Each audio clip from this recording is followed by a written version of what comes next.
Ma vie a été consacrée à qui? Par qui? Et pour quelles raisons? Ce sont des questions qui viennent vers le Seigneur. Je ne sais pas quel problème te ronge. Mais Anne montait, descendait, maman, des années et des années et des... avec les mêmes problèmes, avec la même honte, avec la même ignominie, avec le célibat international. Jésus va te façonner, Jésus va te rendre propre.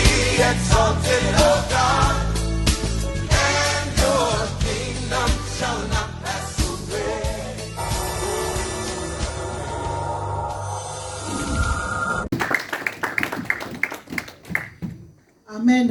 Amen. Je viens témoigner la grandeur de ces dieux. Amen. Amen. Je vais juste épingler. Amen. Amen. Parce que le moment viendra, le Seigneur permettra, je donnerai mon témoignage. Amen.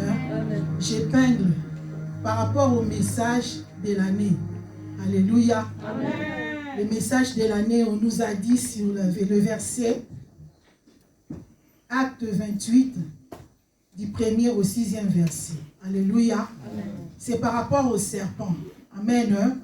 Le verset nous dit que Paul a été mordu par les serpents. Alléluia. Amen. Comme le message est sorti depuis le début de l'année, papa, je suis maman Sylvie de Jésus. Alléluia. Amen. Je suis enfant de la maison. Amen. Amen. Je suis votre yaya, je suis votre tata, je suis votre petite soeur, je suis votre grande soeur, je suis votre enfant. Amen. Amen. Je vous aime de l'amour du Seigneur et que Dieu vous bénisse.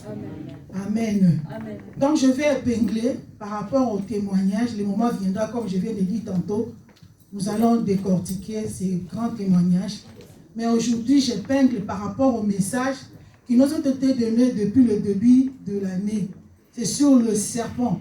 On nous a dit que cette année, nous devons secouer les serpents. Et papa nous a prêché par rapport aux circonstances qui a permis que le serpent puisse entrer dans nos vies. Amen. Amen.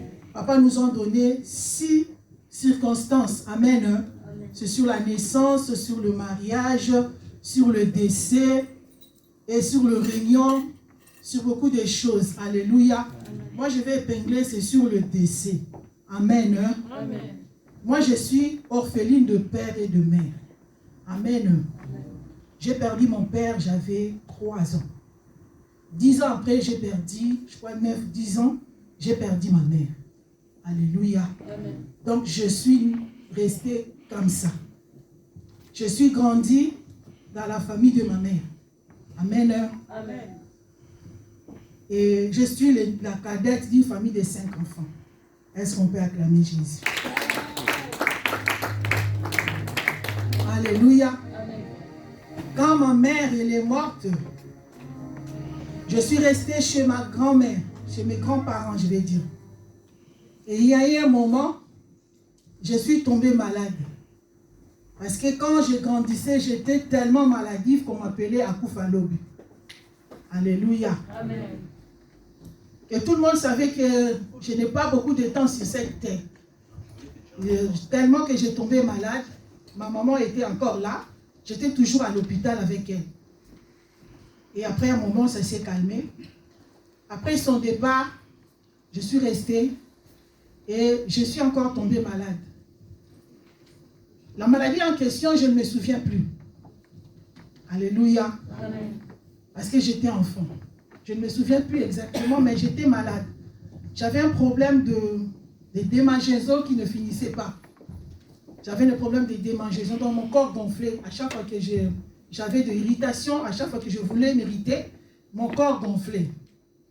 Et dans cette période-là, ma tata était encore là, parce qu'elle est décédée.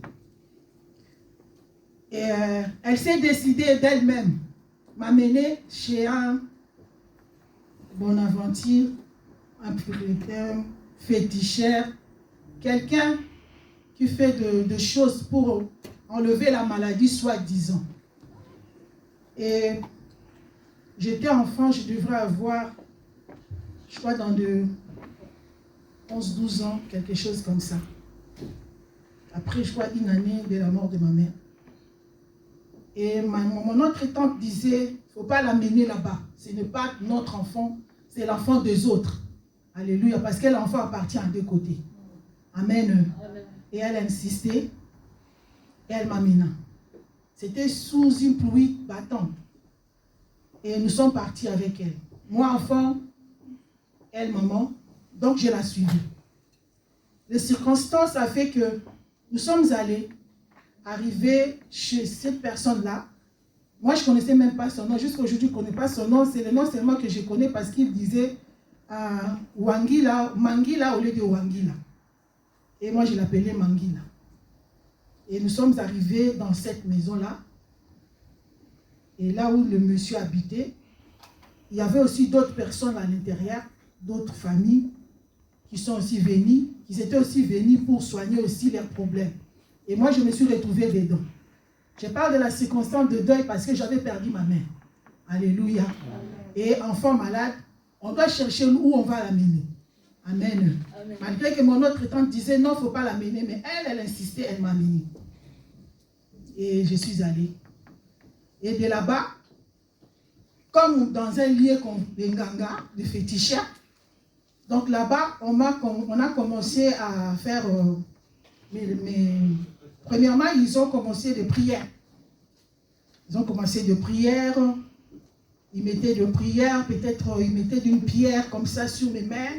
Ils faisaient monter, descendre la pierre comme ça, sur tout mon corps. Et puis après, il évoluait. Et un jour, il a dit à ma tata, c'était dans le 24 décembre, parce que là, je priais encore chez les autres. Donc, c'était le jour où nous, qu'on était jeunes, on devrait se réunir dans cette prière de nuit. On appelait ça la prière de nuit.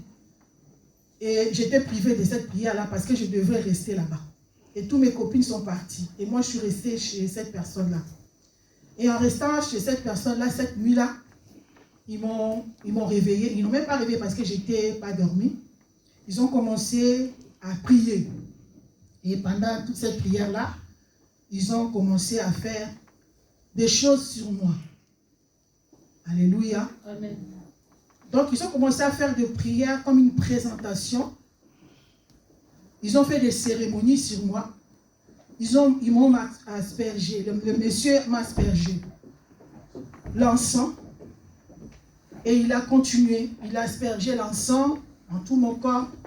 Et il m'a donné l'encens pour que je boive. C'est ce que j'avais bu.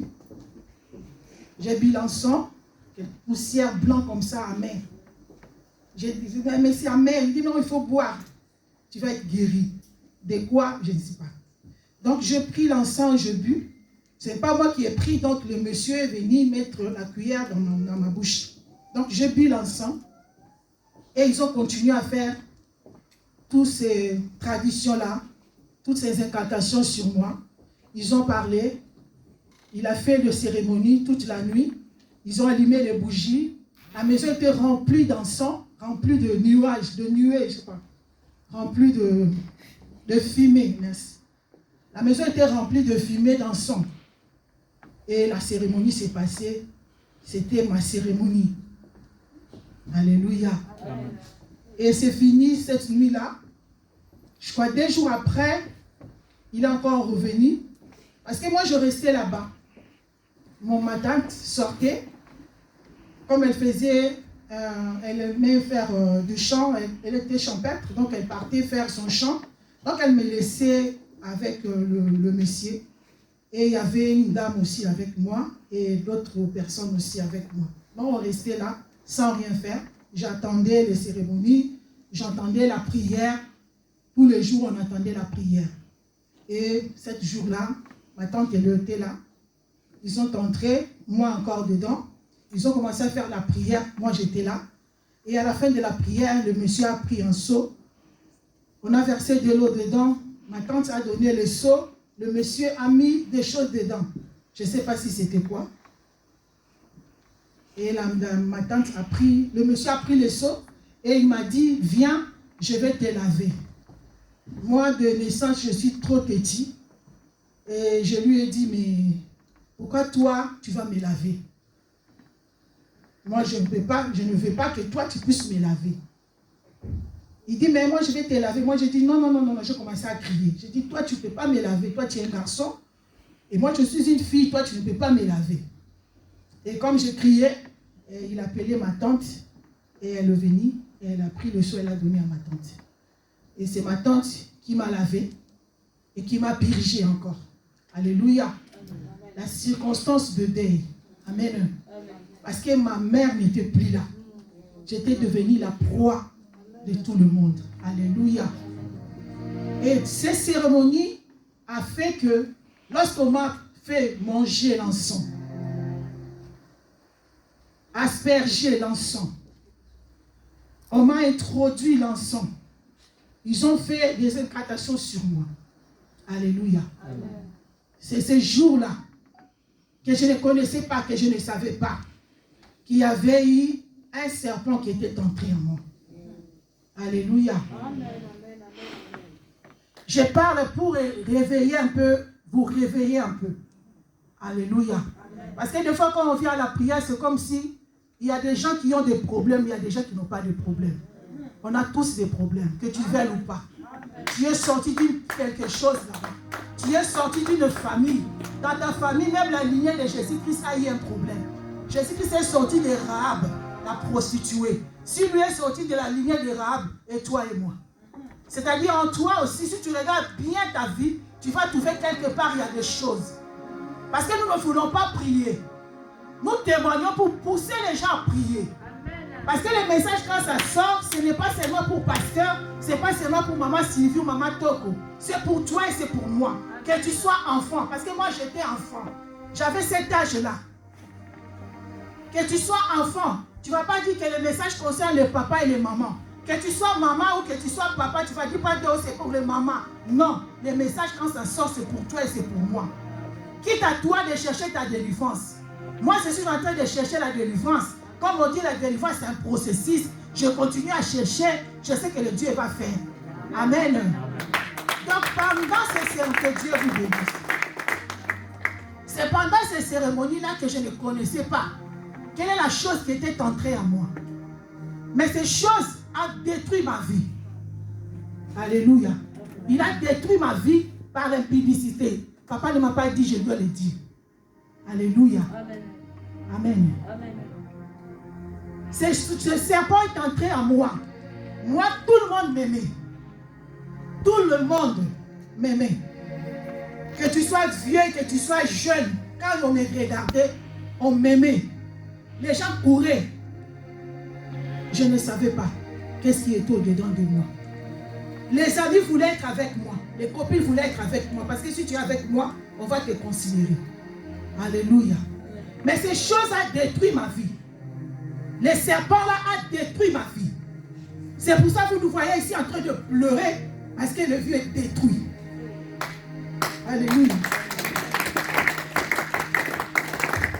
C'est à la recherche de la délivrance. Parce que moi, je vais savoir qu'est-ce qui se passe réellement dans ma vie. C'est à la recherche de délivrance, comme on nous a dit, de ne pas fuir les hommes de Dieu. Ils ne sont pas là pour nous mordre. Ils sont là pour nous aider. Ils sont là pour nous montrer les voies chemin par laquelle nous pouvons sortir, par laquelle nous pouvons être délivrés, par laquelle ces choses peuvent être tombées. Et en cherchant la délivrance, par la grâce de Dieu, par la grâce de Dieu, le Seigneur est venu me le révéler. Dieu est venu me le révéler. Dieu était venu comme mon ami. Il entrait dans ma maison. Il était dans ma chambre. Et il me parlait. Et moi, je posais des questions. Et les jours-là, le Seigneur m'a amené. Là où j'étais avec ma tante. Là où nous étions partis. Parce que tu poses des questions. Qu'est-ce qui s'est passé ces jours-là? Voici, je vais te montrer. Je venais pour rentrer là-bas. J'arrive. Mais je ne pouvais pas aller parce qu'il y avait quelque chose. C'est comme on a mis quelque chose sous la terre. Mais tu ne pouvais pas traverser. Et moi, je voulais traverser. Et cette personne qui était à mon côté me dit, non, traverse pas. Je vais te montrer. Suis-moi. Donc c'est comme ça que je suivais la personne. Je suis la personne. Et puis je dis, mais je connais cette maison. Parce que je connais. Ce n'était pas loin de notre maison. Parce que là-bas, je fais plus d'un mois. Moi, je dis, mais je connais cette maison. Il dit, mais viens, je vais te montrer. Qu'est-ce qui s'est passé dans cette maison-là? Et c'est là, je voyais tout le monde. Je voyais le monsieur, je voyais ma tante, je voyais tout le monde là-bas. Mais en sortant de ce lieu, la personne m'a posé la question, qu'est-ce que tu crois qu'il s'est passé ici? Moi, je dis, je ne sais pas. Et par terre, il me dit, regarde la terre où tu es. Et je regarde la terre, je vois quelque chose bouger sur terre. Et le monsieur a ordonné, la terre s'ouvrit, et le serpent, un gros serpent, je l'appelle anaconde, parce que je regardais le film d'anaconde. Il y avait un gros et long serpent. Quand le serpent m'a vu, il a su qu'il y avait une personne, il est maintenant en colère, il vient maintenant avec la colère pour soit m'avaler ou peut-être me mordre. Et quand tu viens, et moi je connaissais maintenant le nom de Jésus, parce qu'avant je ne connaissais pas. J'avais maintenant le pouvoir, j'avais ce nom puissant qui peut me délivrer. Et j'ai crié au nom de Jésus-Christ. Et ce serpent s'est écrasé. Et je me suis réveillée. Alléluia. Ça, c'est le serpent que moi, je ne savais pas qu'il était entré en moi. J'ai suivi une opération ici, une très grave opération. En 2019. Est-ce que tout l'église savait, connaît? Et dans cette opération, les médecins ont dit, elle était tuée. Je suis entré pour une opération de 30 minutes ou 1 heure du temps. Je suis resté pour 11 heures dans le bloc opératoire. Et après, les médecins, ils ont dit, ce qu'ils ont trouvé au-dedans de moi, ils ne savent pas jusqu'à aujourd'hui. Personne ne me l'a dit si c'était quoi. Quelque chose, ils ont dit quelque chose, une masse. Ils ont dit une masse informe, donc on ne connaît pas si c'est quoi. Ce n'est pas un microbe, ce n'est pas quelque chose, mais ils ne savent pas réellement si c'est quoi. L'opération avait pris 3 médecins. Alléluia. Amen. Parce que je pourrissais à l'intérieur de moi. Et ça, c'est un autre témoignage. Je parle par rapport au message. Quelle circonstance a fait que les serpents entraient en toi? Alléluia. Après la délivrance et encore chercher la présence de Dieu, chercher la délivrance, je continue à demander, je venais passer la délivrance, je venais, je continuais, j'étais là, je sais pas, tout l'été, j'étais là, prière, jeûne, prière, passer, prière. Parce que moi, j'aime chercher. Parce que quand quelque chose ne va pas, il faut chercher. Amen. Quand quelque chose ne va pas, il ne faut pas croiser les bras. Tu dois prier, tu dois chercher. Même si ça fait longtemps que tu n'as pas, ne te décourage pas. Ce n'est pas facile, certes, mais relève-toi, bats-toi. Alléluia. Jusqu'à ce que la délivrance paraîtra comme l'aurore, comme déclare la parole de Dieu. Alléluia. Certes, c'est compliqué, mais ne baisse pas les bras. Amen. Lève-toi, papa. Lève-toi, maman. Lève-toi, enfant. Cherche la délivrance. Amen. Et dans la recherche de la délivrance, j'étais là. J'avais beaucoup de choses à faire cet été passé. Et je rentrais chez moi calmement. Et le soir, c'était, je crois, un jeudi. Arrivé vers minuit, au moment où je voulais prier, j'ai senti, c'est comme si quelqu'un m'a tapé du dos. Comme une chicotte, mais des chicottes de fer. Parce que je venais de sortir de la prière où j'avais vu le serpent sortir de moi. Alléluia! Alléluia! On peut acclamer Jésus. Le serpent qui était entré à moi, c'est que les médias avaient vu, qu'ils ne savaient pas me le dire si c'était quoi. Mais le Seigneur est revenu pour me montrer que ce serpent était encore dans ma vie. Mais ce jour-là, par sa grâce, il me l'a montré, il m'a dit, écarte tes jambes. Je vais te faire sortir la chose qui est au-dedans de toi. Et moi, j'ai dit, mais qu'est-ce qui est au-dedans de toi? Et j'avais peur. Il m'a mise sur une chaise. Il dit, monte. Et n'aie pas peur. Je suis monté. Il dit, écarte tes pieds. J'ai écarté mes pieds. Il dit, ne regarde pas, sinon tu vas avoir peur. J'ai écarté mes pieds. En même temps, je parlais à cet homme. Moi, je dis, ah, je peur, je veux voir. Il dit, ne vois pas, tu vas voir comment il va sortir.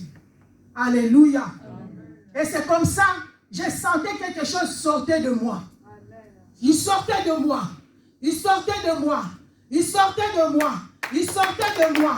Il sortait de moi. Alléluia. Et le serpent est sorti. Quand il est sorti, je vis ces serpents sortir. Alléluia. Alléluia. C'est à force de prier. C'est à force de gêner. Je ne dis pas parce que je sais prier, mais j'aime la prière. Alléluia. C'est ma vie, c'est ma nourriture. Si je ne prie pas, ou soit je suis en colère contre moi-même. Je dis, je ne prie pas parce que peut-être ça. Mais la prière, c'est ma vie. Et le Seigneur m'a fait grâce que ce serpent est sorti. Mais le serpent n'est pas sorti calmement. Parce qu'il y a des délivrances. Le Seigneur opère dans la tranquillité. Le Seigneur te fait voir qu'il est sorti spirituellement et c'est sorti. Mais la mienne ne s'est pas arrêtée comme ça. Quand je vis le serpent sortir, je suis passé à la délivrance un samedi. Et le jeudi, j'ai commencé à sentir d'un coup. C'est comme si quelqu'un m'a chicoté du dos. Et j'avais trop mal. Et du coup, la douleur a intensifié. Or, le serpent n'était pas seulement sorti dans la tranquillité. Il est venu, il est sorti avec violence. C'est-à-dire physiquement, il s'est manifesté. Physiquement, il est entré. Il s'est manifesté à prendre mes intestins, à plier mes intestins. Donc mes intestins étaient pliés, entremêlés. Donc mes intestins étaient entremêlés. Donc c'est-à-dire qu'il voulait tordre mes intestins. Or si mes intestins étaient tordus, ça aussi c'est un autre problème. Alléluia. Mais le Dieu de grâce, mais le Dieu de miséricorde, mais le Dieu de bonté, le Dieu de la nouvelle alliance, j'ai prié toute la nuit. Je disais à Dieu, Seigneur, souviens-toi de moi. Souviens-toi, même quand je nettoie les toilettes. Souviens-toi, lorsque je parlais de ta maison. Souviens-toi, lorsque je manquais quoi manger, mais j'étais dans ta maison. Souviens-toi, toute la nuit, on m'a tapé. Toute la nuit, j'ai dit toute la nuit, de minuit à 5 heures, j'étais chicoté. Je disais à Dieu, ne m'abandonne pas. Moi, je suis quelqu'un qui supporte la douleur. Je supporte. Et j'ai supporté toute cette douleur toute la nuit. Je disais à Dieu, je ne mourrai pas. Je vivrai. Je proclamerai tes œuvres. Je vivrai. Je proclamerai tes œuvres. Toute la nuit, on m'a tapé. Je sentais le fouet dans mon dos. Je sentais le fouet. Et le matin, papa m'appelle. Et j'ai dit à papa, papa, j'arrive pas. J'ai expliqué. Regarde ce qui s'est passé. Papa dit, mais non, tu étais bien. Moi, j'ai dit, non, la nuit. J'essayais, mais je criais pas possible. Je criais. Papa m'a dit, il faut appeler le pompier. J'ai résisté. J'ai dit à Dieu, ne m'abandonne pas. J'ai dit, ne m'abandonne pas. Moi, je te sers, quels que soient mes péchés, quelles que soient mes iniquités. À chaque fois que je viens dans ta maison, je demande pardon. Et je te sers avec mon cœur. Seigneur, souviens-toi de moi. Et ça s'est calmé un moment. Après, je commençais à vomir. Après un temps, j'arrivais plus. C'est ma voisine du bas qui est montée. Je l'ai appelée, moi je dis, viens, appelle pour moi les pompiers. J'arrive pas. Quand les pompiers sont venus, ils m'ont trouvé en train de se tordre. Je me tordais de douleur. J'arrivais pas à rester tranquille. J'arrivais pas à m'asseoir comme elle. J'étais comme ça, j'ai tombé. Quand il te tape comme ça, pas. J'étais assis, je me tiens debout. J'étais debout, je m'endors. J'étais endormi, je me relève comme ça et comme ça. Les pompiers sont venus, ils m'ont trouvé dans cet état-là. Le monsieur a dit, madame, dis-moi qu'est-ce qui se passe. Moi, j'ai dit, je ne sais pas. Il dit, montre-moi là où est ton douleur. Je lui ai montré. C'était là. Il dit, ah, c'est pas bon. C'est les intestins qui se tordent. J'ai crié, j'ai dit Seigneur ne m'abandonne pas. Il dit madame, il faut qu'on parte. Moi j'ai dit il faut m'amener à Mélène. Il dit non, si on t'amène à Mélène, tu ne pourras pas voir Mélène. Tu vas rester entre Fontainebleau et Mélène. On t'amène juste à Fontainebleau. Alléluia. On m'a amené d'urgence. Mon ventre était gonflé comme une femme à une grossesse parce que je ne faisais plus caca. Je ne pétais plus, désolé. Mon ventre était tellement gonflé parce que les intestins étaient comme ça. Donc le serpent ne s'est pas sorti dans la douceur. Il est sorti dans la violence et j'ai subi une intervention chirurgicale. Mais avant que je subisse, je suis resté pendant ce moment-là, pendant 4 jours, en train de pleurer Dieu. Seigneur, fais-moi grâce, tu peux le faire. Seigneur, tu peux le faire. Seigneur, tu peux le faire. Seigneur, tu peux le faire. Seigneur, tu peux le faire. Seigneur, tu peux le faire. Les médecins venaient dire, madame, tu es trop petit, tu vas mourir. Moi, je dis, je ne mourrai pas. Seigneur, tu peux le faire. Et ce jour-là, la nuit, je n'arrivais plus. Je dis à Dieu, Seigneur, que ta volonté soit faite. Le Seigneur a permis que je passe dans un lit pour l'opération. Et ça s'est bien passé par la grâce de Dieu.